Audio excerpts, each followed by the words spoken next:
سلامونه احترامات هیله لري چې تاسو ټول به روغ جوړ یاست او ژوند مو ښه روان وي. ملګرو د یوه پوښتنه ډېره زیاته کیږي، هغه دا ده چې آیا موږ کولی شو چې د مهاجرت په اسنادو باندې خپل مور او پلار، خور یا ورور دلته د ژوند کولو لپاره راولو؟ په دغه موضوع باندې ما یو ځل دوه ځل ویډیوګانې جوړې کړې دي، خو بیا هم دغه پوښتنه ډېره زیاته کیږي. نه، تاسو نشئ کولی چې په دغه اسنادو باندې خپل مور او پلار، خور یا ورور راولئ. صرف او صرف تاسو کولی شئ چې خپله کورنۍ نه مراد ستاسو میرمن او ستاسو اولادونه تاسو د ژوند کولو لپاره دلته راغوښتلی شئ. تاسو نشئ کولی چې خپل مور او پلار، خور یا ورور یا بل ستاسو خپلوان په دغه اسنادو باندې دلته د ژوند کولو لپاره راولئ.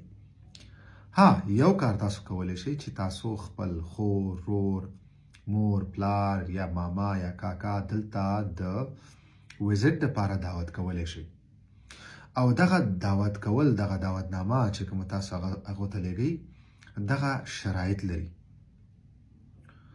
څه شرایط به تاسو دلته پوره کوئ او څه شرایط به هغه څوک چې تاسو راغواړئ هلته هغه پوره کوي. سفارت ته چې کله ځي، مثال په توګه یو کس د ایران نه دغه ویزټ ویزې دپاره اپلای کوي، دومان کوي، یا د پاکستان نه کوي، د فرانسې سفارت ته چې هر کله دوی انټرویو دپاره ورځي نو هغو دې دپاره خپل دغه ویزټ ویزه دپاره خپل شرایط لري. نو هر هغه کس چې تاسو راغواړئ، مثال په توګه تاسو خپل پلار راغواړئ، هغه به هلته هغه د سفارت شرایط پوره کوي او تاسو به ورته دلته چې هر کله دعوتنامه لیږئ د هغې شرایط پوره کوئ. نو هله تاسو کولی شئ چې صرف چکر دپاره، ویزټ دپاره تاسو خپل مور یا پلار یا خور یا ورور یا بل خپلوان، تاسو هر څوک کولی شئ چې دعوت یې کوئ. بیا ویزه ورکول دا د سفارت کار دی. سفارت د هغوی نه انټرویو اخلي او که چېرته هغه شرایط هغه پوره کړل او هغه انټرویو نه هغه ویزا افیسر مطمئن شو نو هغوی ته ویزه ورکوي، که نه ریفیوز کوي، رد کوي.